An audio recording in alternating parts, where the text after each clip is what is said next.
Hi, my dudes. Welcome back to Tangent Telephone. If you listened to last week, you will know that we are doing a continuation of 28 things I learned in 28 years of life, which I do realize that technically it's 29 and I'm in my whatever. You know what? I'm not ready to do 29 lessons yet. I feel like I have to get through this year before I can do that.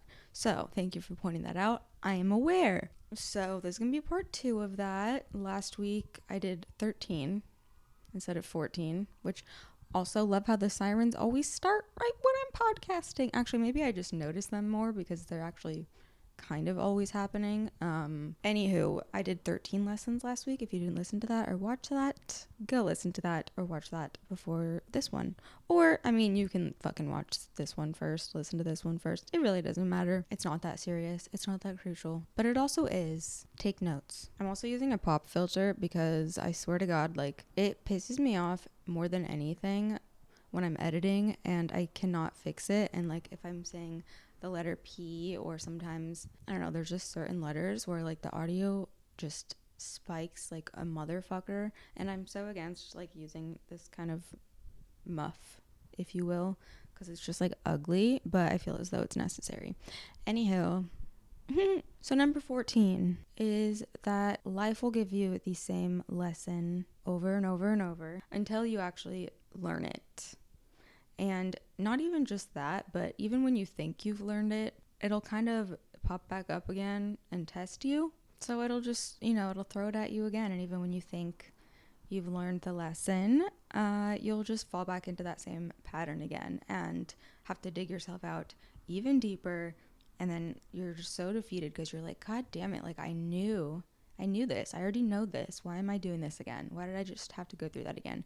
And I'm saying you, but I really should just be saying me, because there has been a recurring theme in my adult life that I swear every time it ends, every couple years, I'm like, okay, like I get it.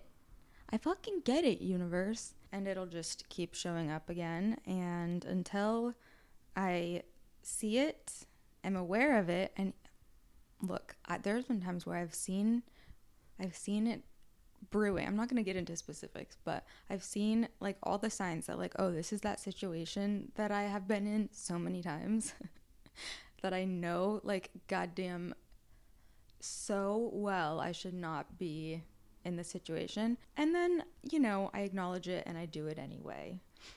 And each time maybe there's like a little bit more pushback, but it's not until I can see it, acknowledge it, know, and act that I'll be able to stop having the same fucking lesson taught to me. And I do think that I, knock on wood, no, I actually genuinely at this point in life, like not only have I learned the lesson 3 times, but I've actually stopped it from happening again. And I have to give myself credit for that. There were also times where I stopped it from happening the last, 6 years or so. But sometimes it just gets ya. Life will give you the same lesson, the same type of situation, just in a different font until you learn your fucking lesson. Okay, number 15 is that confidence, like in its purest form, true confidence, actually comes from our ability to bounce back from anything, any situation. When I venture to do something, I think even if this fails, I'm going to bounce back from it. And the reason that I'm able to think that way now is because in the past, when I have bounced back from things or even just gotten through really hard things, essentially, I mean, I'm still here, like I made it through. And so it's almost just like this repetition of like, okay, well, I'm going to bounce back from it. And I think true confidence is getting to a place of, when this fails, I'll just do something else. And that can go for a lot of different areas of life. And then also, like I said, when I'm going through hard times, I know that I'm going to be not only stronger, but more confident in myself after I make it through whatever it is that I'm amidst. I think people define confidence in so many different ways, but I do think that true confidence comes from just knowing like, I'm going to bounce back from this, I'm going to get through this, because then that gives you the ability to just take action, take steps, without second guessing yourself. Number 16, I swear that this is like two separate things. I don't really know what I was thinking. I wrote the concept of sonder, and maybe that is the lesson in itself, is just not that I think it can ever be mastered, but I don't even know how to put this one into words. I wrote two things for this one. I wrote the concept of sonder and how I feel like I experience sonder because I have practiced experiencing sonder. I experience it like daily now, sometimes multiple times a day. This is a hard one to explain, but the other part of this one, which I don't really know how this goes along with it, but practicing gratitude daily is so fucking important. First of all, I'll talk about gratitude really quickly because, like, for the most part, we all know what that is and we all know that it's important. But since, like, for as long as I can remember, gratitude has been a thing. And I don't know if it's because, like, I went to church growing up, and I just remember being like 4 years old, and basically they teach you, like, when you pray, like, you start off with what you're grateful for and then you ask for things. And so for as long as I can remember, for as long as I've been able to speak, so since I was 1 year old, I guess, I have heard the word grateful or gratitude, and practicing gratitude daily, it's kind of changed for me the way it looks throughout my life. Like, there's been times where every day I've journaled, 3 or 5 things that I'm grateful for. And then there's times where I just make sure I really, like, take a moment in the day to identify and appreciate things that I'm grateful for. And there's just so much that goes into that. Like, in the times where I've been in so much pain, even forcing myself to think of one thing that I'm grateful for, it's just such a powerful force, I think. If you're not constantly practicing gratitude, you can get really disconnected from yourself and also just your own life. Like, I think it's such an important thing, whatever, like, that looks like for you. And then the other part of this one, like, the concept of sonder. First of all, I will read the definition of sonder just in case you are unaware. There's not like a single word that adequately captures what sonder is, but this is the definition online. The realization that each random passerby is living a life as vivid and complex as your own, populated with their own ambitions, friends, routines, worries, and inherited craziness. An epic story that continues invisibly around you like an anthill sprawling deep underground with elaborate passageways to thousands of other lives that you will never know existed, in which you might appear only once as an extra sipping coffee in the background, as a blur of traffic passing on the highway, as a lighted window at dusk. That's an interesting definition. I think there's a lot that goes into this. I remember experiencing this at such a young age, just being like, whoa, I live my life every day, and it's so complex, and there's so many different elements to it. And then, like, I don't know why, I have like a very strong memory of being quite little and being like, whoa, like, everyone on the earth is also living a life that is just as nuanced, and they have like their own feelings and perspectives, and just like that concept was so crazy for me to think about. And it still is. It's hard because, like I said, like, no single term kind of adequately captures what sonder is, because there's also the side where it's like just an awareness of others and perspective taking and how important that is. And just, it actually takes skill in the form of empathy, compassion, mentalizing, perspective taking, in order to actually experience sonder. There's a couple of different ways that I look at it. Like, there's on one side, like, acknowledging that everyone's life is complex and so individual, and like the putting yourself in their shoes type of thing. But there's also the sonder that I experience when, like, I fly on a plane and I'm looking out the window before landing, and you just see all the houses and you see all the cars, and it's like, how fucking crazy that each one of those little specks is one or more full ass individuals. Like, it's just such a crazy and interesting and, like, amazing thing to think about. I remember it kind of would, like, overwhelm me when I was younger. A lot of big sort of concepts I remember feeling overwhelmed by when I was younger, because I wanted to really understand and, like, know the for certain answers, but it's just so much bigger than that. In order to have a peaceful life, in order to have a life with some direction, we can't just constantly be, like, immersed in this awareness of everyone, but there's, like, a good balance, I think, and it's important. I guess the lesson is just, I think that it's important to experience sonder often, otherwise you're disconnected from those around you, and I also think that makes you disconnected from yourself. So maybe that's where I wanted to put these two together, gratitude and sonder, because if you're not kind of constantly and consistently practicing these things, experiencing sonder and practicing gratitude, I think you're selling yourself short, and so many other things. But I wish I could put that lesson into a more like succinct package, but it is what it is. We love a succinct package. What? Okay, 17. Rest and play are just as important, if not more important, than work. Look, I know this. I've known this. Okay, I've been knowing this. I am still to this day working on this. I would say that I made the most progress this past year, the end of last year, beginning of this year, with actually putting this into practice. Let me go back a little bit. Firstly, my worth, your worth, everyone's worth is not in productivity, in the tasks completed, in things accomplished. I actually think, maybe a little bit of a side note, but life is not so much what we accomplish as what we overcome, and how you respond to situations and move forward from them. I know a lot of this stems from like childhood and perfectionism due to just so many reasons that we don't need to get into, but allowing myself to rest is like I said, until like really this year, has been like the most foreign thing for me when it comes to things that humans need to survive. It wasn't until I got pregnant last year and I was going through some hard stuff that I was like, I have to rest. Like I have to, because if not for me, for this human that is growing inside of me. And then once I actually lost the baby, I so desperately was like, okay, I just have to get up and go again. Like who cares that I should be resting and recovering and healing mentally and physically? Like, well, now there's not someone else that I'm having to take care of, so it's fine. I can just go back to how I was doing things before and just go. There's a lot of ways that this manifests for me. For example, for as long as I can remember, I've always like sat on the ground. Like I can have a million chairs in my house and I'll just choose to sit on the ground. I never let myself like sit on the couch and relax or just like have chill time. And it wasn't, like I said, it wasn't until like recently that I started kind of forcing myself to do it, and it was so uncomfortable. And it's still something that I'm like, I feel like I don't deserve to rest, and I feel like I shouldn't, and I have to be productive. This is one of those lessons that I already know, okay? Trust me, I know. I just have to, it might be something that I always am struggling with, is actually putting it into practice. It gives me a lot of anxiety to rest.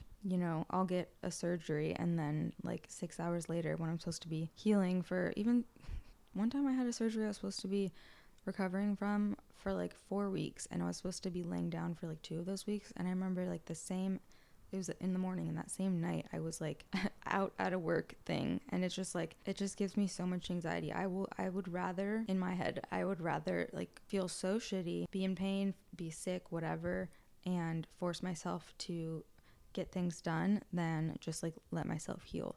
And that's so fucking bad. It's so fucking bad, especially for someone that has like autoimmune and chronic illness. And it's so bad. And I know this, and I would say I've done the best at letting myself rest this year, better than I ever have in my whole life. Just allowing myself to do that, because like I'm very good at taking care of other people, other things. But when it comes to myself, I'm sure some of you relate to this. It's just like, there's this huge disconnect there. For some reason, well, there are reasons, but I just inherently don't feel like I deserve to rest. So I'm going to stop with that one, because that one is still, like I said, very much a work in progress. Probably always will be. But nonetheless, it is a lesson. Okay, number 18 is that it's never about me when it comes to other people. If someone slights me, turns me down, is mean to me, whatever it is, I can't take it personally, and I don't take it personally anymore. I don't know exactly when that switch happened or over what period of time, because it definitely wasn't always like that. I would take things personally, but it's so true that it is quite literally always about what the other person is going through or has gone through, or just even just what mood they're in. Unless you've like actively wronged someone, and then there's clearly like issue there's a conflict there, and you just can't, people are too consumed with their own problems. If we're talking about just like strangers, passersby, whatever, they're too consumed with their own lives to appreciate like what you're doing or who even you are. And then when it comes to closer relationships or even acquaintances, people that you know on some level, again, you can't take how they're acting personally because it's just a reflection of their hurt, their trauma, whatever they're going through, and it's not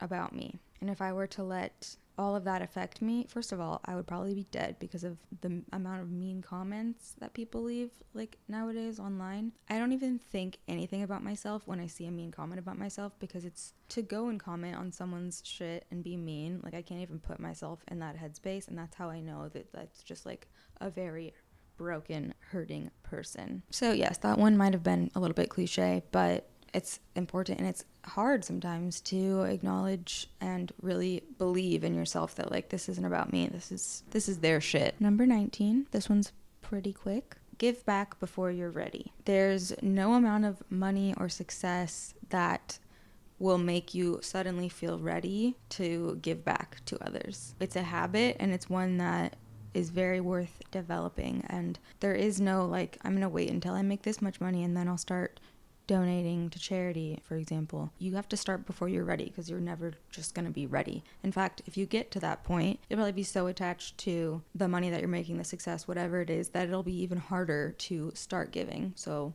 it's a habit that should be started earlier rather than later. Like I said earlier, and I think it was in the last episode, talking about living below your means and everything. During that time, I still, even if it was so fucking small, there was a portion of my income that I would donate and give back.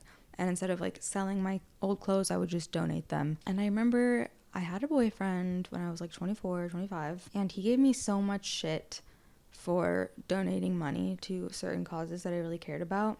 He was like, why don't you just wait until you're actually like making enough money to make a difference? And I'm like, well, that's like not fair, first of all, because any amount makes a difference. And second of all, just the concept of getting mad at someone for them donating like their own money is wild. But this person just really did not like that. This person also couldn't comprehend empathy, though. He thought that, side note, he thought that empathy wasn't a real thing, and that anyone who claims to be experiencing empathy is just making it up to look like a good person. And when I really tried to explain to him that that's not true, and that I do genuinely feel empathy, he quite literally did not believe it, and he thought like everyone was just acting. People that were feeling for other people or animals or whatever it is, like, he thought that they were just acting to look like a good person. So there's that. I remember it just stuck with me. And then, like I said in the last episode, when I was 25 is when I started making good money, and I was still with this person. At the beginning of when I started making good money, I was with this person, and I remember he was like, well, are you still gonna donate like a third of what you make? Like, now you're like making so much more. And I was like, I thought I was supposed to be waiting until I made more money to donate. I thought the whole issue was you said it wasn't gonna make a difference, and that I should just focus on taking care of myself and not donating money. And then all of a sudden I'm making money. He's like, wait, are you still gonna do that? Like, that's a lot of fucking money. It's funny. Anyway, I just think start giving today and then give more tomorrow, or whenever you can. Okay, this next one I could go on about for so long, and I actually, at one point, it was a prompt in the phone booth that I pulled out, and I was like, shit, I really want to do an episode on this, but like, it's just a lot. I'm going to try and keep it short. I don't want to spend an hour talking about this, but it's so important, and it's one that, again, this is like a recent thing. Recent as in like the last few years. Knowing, like, grasping the concepts, obviously, but putting it into practice is something that has been challenging for me. So this is on detachment. The importance of detachment from both outcomes and people. I mean, really from everything. So for things as simple as maybe you're in a hurry and you're running late, and then you get a flat tire. You have plans with someone, you get all ready, you spend a long time getting ready maybe, and then they cancel on you, or they don't work out as expected. Those type of situations. If those make you angry or unhappy or stressed, if it makes your stress higher, and that just affects your state of mind, that is because we're attached to certain things and outcomes. We thought it was going to go one way and it didn't go that way. And so then chaos in our brain ensues. Even things like, I'm going to have children. You know, I want to be married by this age. Like, those are things that should be detached from, because if they don't happen, those are two pretty big things that could cause a lot of pain if things don't go the way that you planned. And then when it comes to people, relationships, just the idea of like detached love, actually I think comes from Buddhism, like their practice of unattachment, to be without thoughts, feelings, just not getting hooked to things. This is totally separate from like the attachment theory. And also this kind of emotional detachment that I'm about to talk about has nothing to do with like lack of feeling compassion or just lack of feeling in general or being indifferent, because you can totally be, and you should be, loving and happy and friendly and all of those, like charitable, all of the things, but at the same time display detachment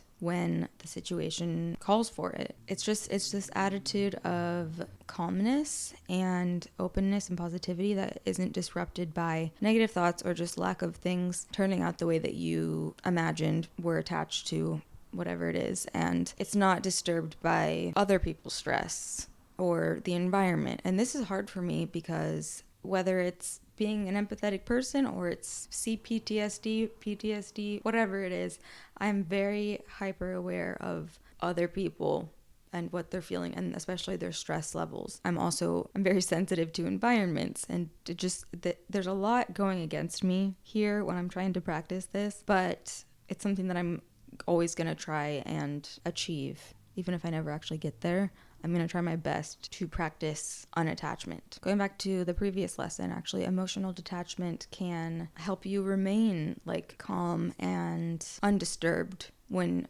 if someone's criticizing you or you're encountering people that are stressful or critical or upsetting. And then also like if plans don't work out as expected, whatever that may be. There's certain areas of my life where I'm quite good at being detached. For example, a weird example that just popped into my head, probably because it's so freaking loud outside, is in traffic. I can't change the situation. I'm sitting in traffic. I'm not going to sit here stressed out and antsy and anxious, even if I'm super late for something. I am detached. I am unaffected. Everything's fine. But when it comes to, I want to keep, I said I wanted to keep this short, but I feel like this is such an important one. When it comes to love and relationships, another person, when we become attached in love, and this sounds kind of harsh because you think like, oh, if I'm in love with someone, I'm obviously going to be attached to them, which like, yeah, I'm sure most of us are, but that doesn't mean it's like a good thing. When we're attached in love, our whole identity is derived. Our whole mental and emotional state is derived from our partner and the relationship, like whatever's going on in the relationship. And then it's like, in order to feel good about ourselves, we need our partner to be XYZ, whatever it is. If we're attached to the person and them just being there, when that goes away, especially as time goes on and you're with someone and you become so dependent and attached to them, when that goes away, that can feel like, first of all, the worst pain in the world, and just like the rug was ripped out from under you, and it's awful. In the relationship, if we're attached to them acting a certain way, or maybe they just like have a bad day and they're not able to like meet our usual needs, we'll probably be a little bit like reactive and critical. We'll feel let down because we're attached to this version of them or this specific way that they act normally, if that makes sense. We can be so attached to a relationship status that we will quite literally allow abuse in order to keep that person or keep the relationship intact. I've definitely been there. Tolerating mistreatment. All of this goes back to being attached. And yes, there's like trauma bonding, but like that's an attachment also. And so that's why it's been so important for me to work on this really over the past year. It's just a situation that can go so bad so quickly.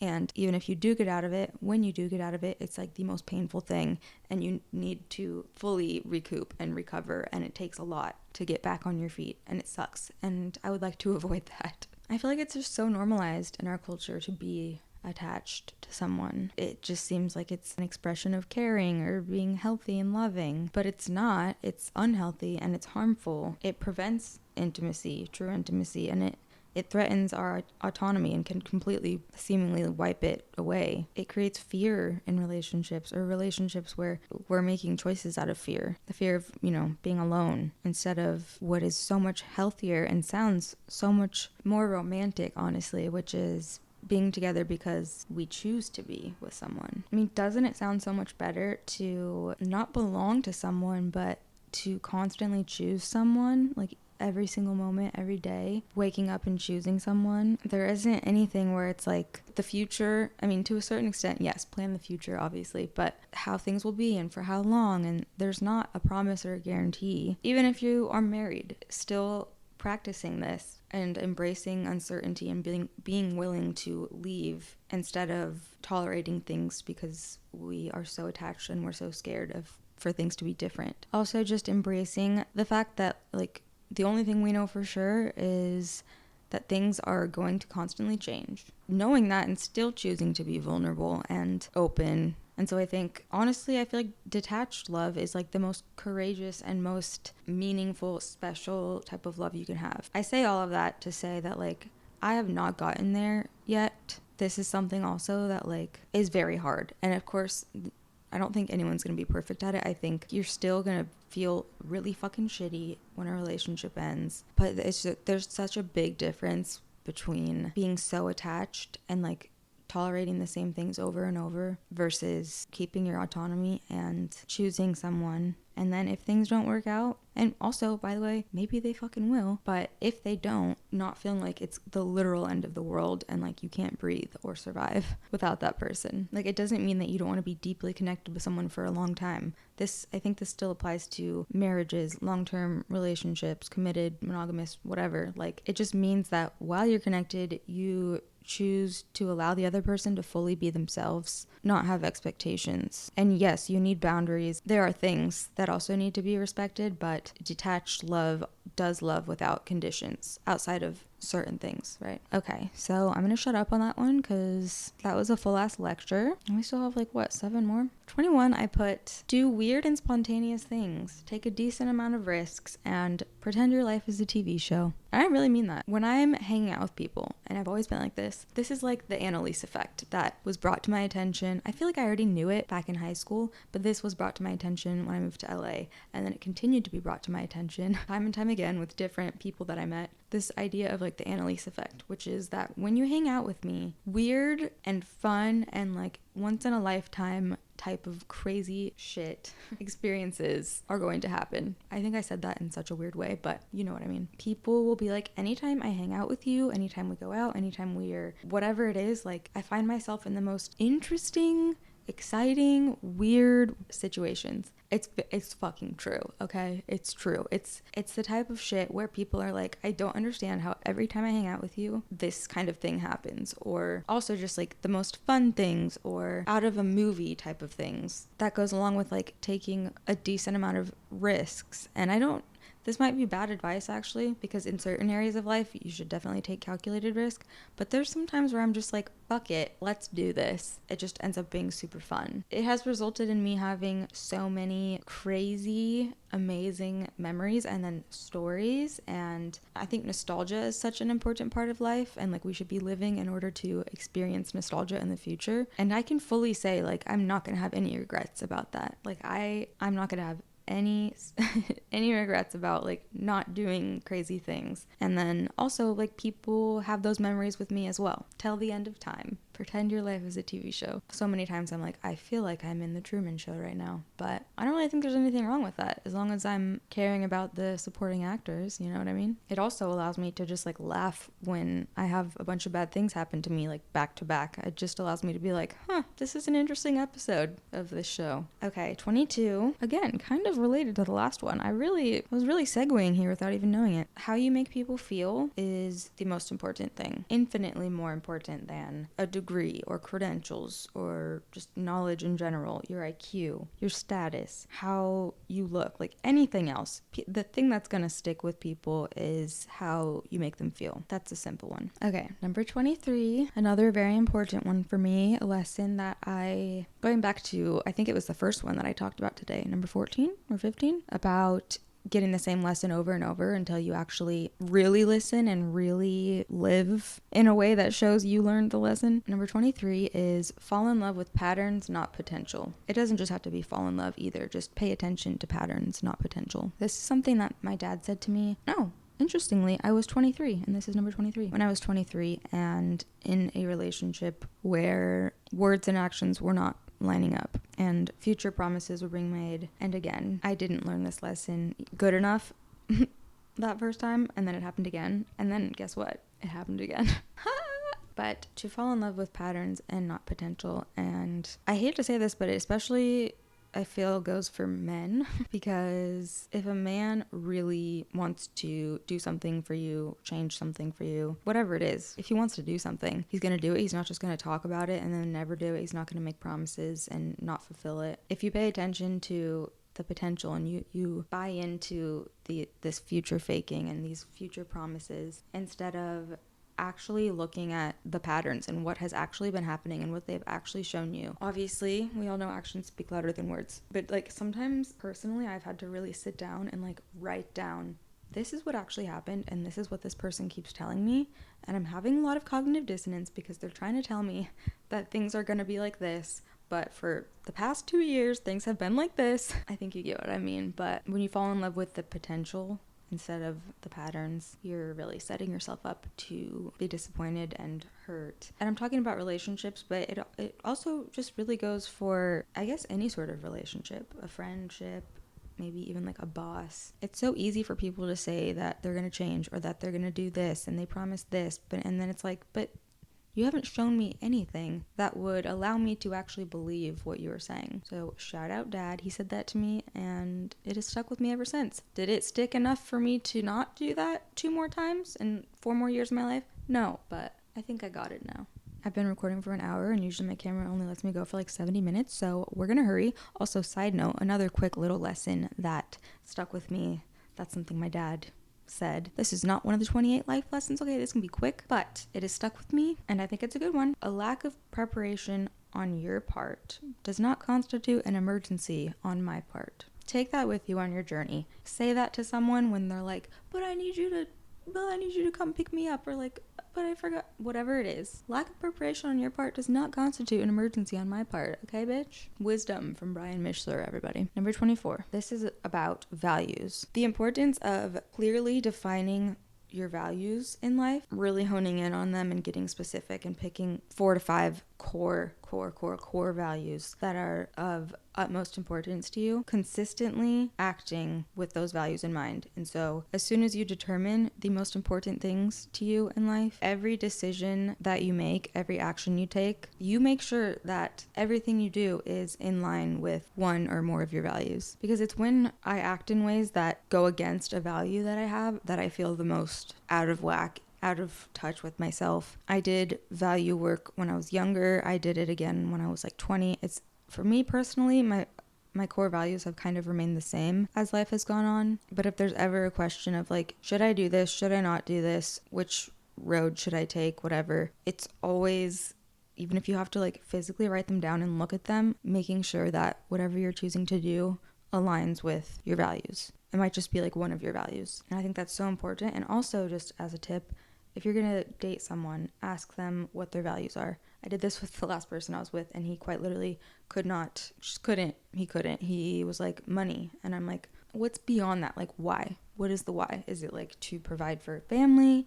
Is it to feel secure? Because even then, like, I think we can hone in more narrowly on an actual value, because money is not a value. Anyway, it was impossible. And I was like, look, I don't know what's going on in your head, but it ain't right. Anyway, ask people what their core values are. And if they don't know, or if they give you answers that are like not actual values, I don't know, keep it in mind. 25 is that having a higher power, I believe, is necessary. Now, before you freak out, this could be God, this could be the universe, this could be yourself, your higher self, your highest self. If you don't believe in God, if you don't even believe in any sort of, well, I mean, come on. If you don't believe in anything, I don't know why you're listening to this, but if you don't believe in anything, believe in your highest self, or at least like the highest version of yourself. How would that person act? What decisions would they make? I just think it's very important, whether it's God, the universe, whatever, have something that isn't tangible, but it keeps us wanting to do good and be good even if no one is watching. And it also keeps us hopeful, whether you pray or meditate or just sit and reflect, journal, whatever. It's hard to, I think, have hope sometimes and see what is beyond just this world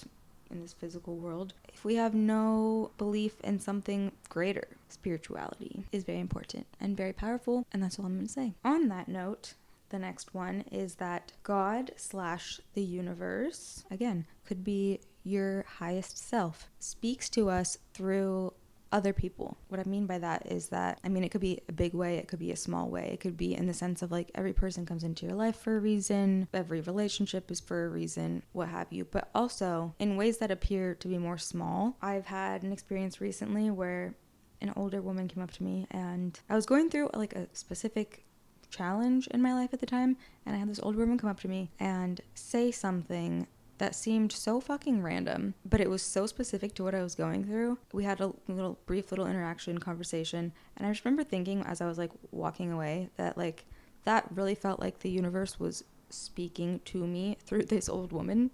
I don't care how crazy that sounds because I fully believe it, and I think what is seemingly random isn't. Also, if you feel like pulled in whatever way to say or do something for someone, I think you should do it, because then you are then able to speak on behalf of God, the universe, whatever, and not just other people. Like there's animals, things you see, signs, but like specifically seemingly random encounters or conversations, things you see of other people. Like I fully believe that God, the universe, will speak to us through other people. Number 27, trauma is the root of everything. Isn't that depressing? It takes a lot of work and consistent effort to really notice this in oneself. Like there is a reason for why we do the things that we do, why we think the way that we think. It can really take a lot to unpack it and get back to like the core of what it really is and what it came from. And so that's a lot of work, but then also just consistently every day understanding why we do certain things. It always goes back to trauma, but also I do think it is a practice that you can get a lot better at. And whereas in the past I would do things and just be like, oh, that's just how I am, or I don't really know why I did that. Like now it's quite apparent to me why I do things, if that makes sense. And also in doing a lot of that work for myself and constantly doing that for myself, it's very evident in other people. It's also very telling if someone says that they don't have any trauma, because we all do. We all have trauma to some extent. I guess I'll just throw in a book recommendation here randomly, but if you haven't read it already, read The Body Keeps the Score. Amazing book. I've read it probably 1,000 times. I read it when I was in the hospital when I was 21, and it helped me to understand why I had so many somatic symptoms, and it helped me to understand that somatic symptoms are real and that psychological pain actually can manifest in physical ways in the form of diseases and ailments and even aches and pains, whatever. It was hard for me to accept that my brain, because of traumatic experiences, was doing this to my body. I was in the hospital for a very long time and things were shutting down and shit wasn't working, whatever, but it was hard for me to accept that. But on a maybe more relatable scale, like a lot of times we have pain, like speaking for myself, God, I could probably, let me just do a quick body scan and let you know what's going on.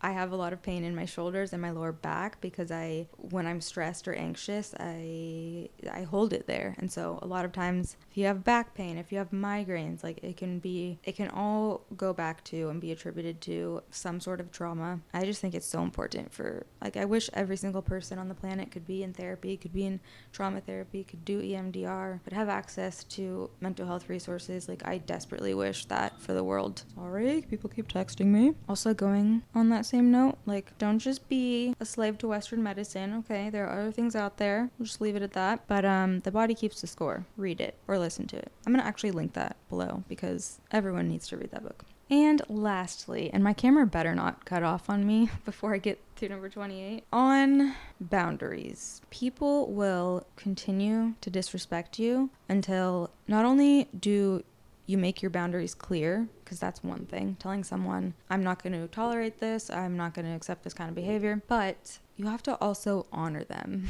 and you have to also stick with them and not let it slide, not let them slide, not let people constantly cross your boundaries and be like, hey, like, that's not cool, but like continue to allow it. They will continue to disrespect you. They will start to see you as someone that they literally will have no respect for you, just point blank period. This goes for relationships, again, like letting someone get away with things and then just forgiving them, saying I will leave if you, for example, if you cheat on me again.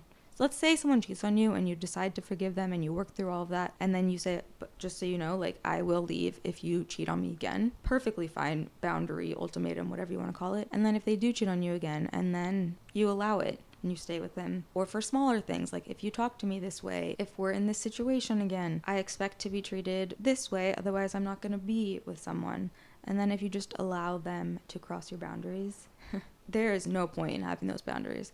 And I can say to myself that I have these certain boundaries and limits, and I can even say that to someone else. But if I continue to just tolerate whatever they're doing over and over, and I continue to really just accept the disrespect, there's absolutely no point in boundaries. They don't exist. Not only do they not exist for the other person, but they don't respect you. And then because they still exist in your head, in my head, and they keep getting crossed, it just is like, why do I do that to myself? Why would I want to do that to myself? No. Be firm with the boundaries. If someone crosses a boundary that you've already laid out and you act accordingly, a good person, a healed person, a person who cares about you, what have you, will respect you so much more. They'll be like, oh shit, like she really meant that. A person who doesn't respect you and has an ego, whatever, person that's unhealed will probably be mad and be like, what do you mean? Like, you've tolerated this before, like what, now all of a sudden you're gonna like walk away? Yeah, I am. Yes sir, I am. Okay. That was number 28. I don't even know. I truly hope that this episode and last episode were just thought-provoking and not coming across as anything other than, I don't know. I mean, I definitely don't want to sound like everything that I've mentioned I like have learned and I'm also a master at, and I'm perfect with all these things, because it's so not true. Like, I picked a lot of them that I'm still working on, and a few that I feel like I'm always going to have to work on and be aware of and mindful of. You know, like I said, it's one thing to learn a lesson, but it's another to do things differently and to change. It's a constant effort, but I guess, I don't know. I hope a few of the things that I said today or last week made you think a little bit. Like I said last week, like, I don't think any of this is breaking news to anyone. It just sometimes helps me even to listen to someone talk about something that I already know, been told it a million times, but sometimes the way that someone phrases something will kind of shake up the way that I had previously thought, and it can be enough to make me really see things from a different perspective and make positive changes. So I don't know if I was able to do that for anyone. If not, I hope you enjoyed listening, and I'll be back next week with a much more lighthearted episode, a much more tangential episode. But also, don't be too attached to that, because if I come back with some heavy shit, I don't want you to be too attached to me saying that it's gonna be lighthearted. Did I just use my own lesson on attachment to like preemptively get away with potentially not following through with something? Oh man. All right, that's all. Bye.